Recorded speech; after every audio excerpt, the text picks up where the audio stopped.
নমস্কার বন্ধুরা, cooking with আশা চ্যানেলে তোমাদেরকে স্বাগত। আজকে আমি তোমাদেরকে আনারসের চাটনি একদম অনুষ্ঠান বাড়ির মতো কি করে করতে হয় সেটাই দেখাবো।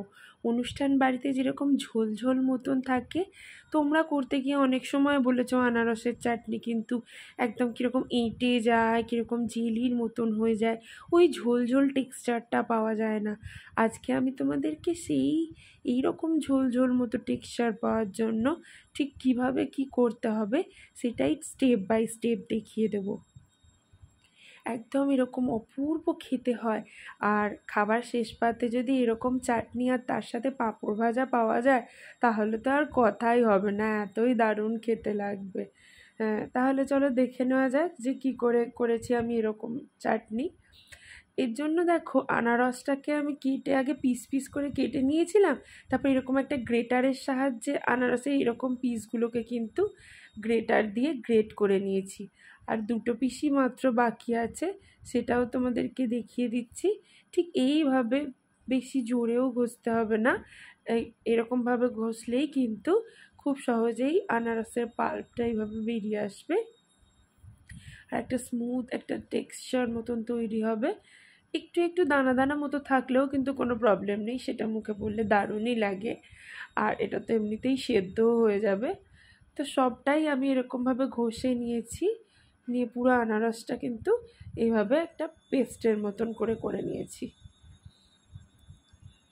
এইভাবে কিন্তু পুরো আনারসটার বা পেস্ট করে নিয়েছি। তোমরা যদি আনারস কাটার ভিডিও দেখতে চাও তাহলে আমাকে অবশ্যই কমেন্টে জানিও, আমি তোমাদেরকে দেখিয়ে দেবো। তো এখানে দেখো একটা কড়াই গ্যাসে বসিয়ে নিয়েছি, তার মধ্যে এই আনারসটা কিন্তু ঢেলে দিলাম। এটা খুব একটা বড় আনারস নয়, মিডিয়াম মতন। তো দেখো এর মধ্যে দেবো একটুখানি বিট নুন, মানে 1/4 টিস্পুন বলতে পারো। আর এক চুটকি কিন্তু আমি যে রেগুলার সল্ট নর্মাল নুন হয় সেই নুন দিয়ে গ্যাসের ফ্লেমটা মিডিয়াম করে দেবো। তো এবার ভালো করে নুনটা মিশিয়ে দেবো ওটার সাথে। এবার দেখো এখানে আমি 1/2 কাপ পরিমাণ মতন কিন্তু জল দিচ্ছি। তোমাদের যদি আনারসের রসের পরিমাণটা খুব বেশি হয় তাহলে কিন্তু এই জলটা দিতে লাগবে না। আমি এখানে 1/2 কাপ পরিমাণ মতন জল দিয়েছি। আমার মতন যদি এরকম হয় তাহলে 1/2 কাপ মতন জল কিন্তু অ্যাড করে দিও। এবার কিন্তু আমি এটা ঢাকা দিয়ে দেবো 15 মিনিটের জন্য। ঠিক 15 মিনিট এটা ঢাকা থাকবে আর গ্যাসের ফ্লেমটা লো টু মিডিয়াম থাকবে। 15 মিনিট বাদে আমি ঢাকাটা খুললাম। তো এখন কিন্তু দেখো আনারসটা পুরো সেদ্ধ হয়ে গেছে, খুব সুন্দর একটা গন্ধ বেরোচ্ছে, পুরো অনুষ্ঠান বাড়িতে যেরকম গন্ধ বেরোয় সেরকম একটা গন্ধ বেরোচ্ছে। তো এখানে দেখো আমি 200 গ্রাম মতন চিনি দিয়ে নিয়েছি। তো তোমরা আনারসটা ছোট বা বড় যে অনুযায়ী হবে চিনির পরিমাণটা কিন্তু সেই অনুযায়ী বুঝে নিয়ে দিও, যেরকম মিষ্টি খেতে তোমরা পছন্দ করো সেরকম দিও। আর এই সময় যদি তোমরা কাজু কিশমিশ এর সঙ্গে অ্যাড করতে চাও তো অবশ্যই অ্যাড করো।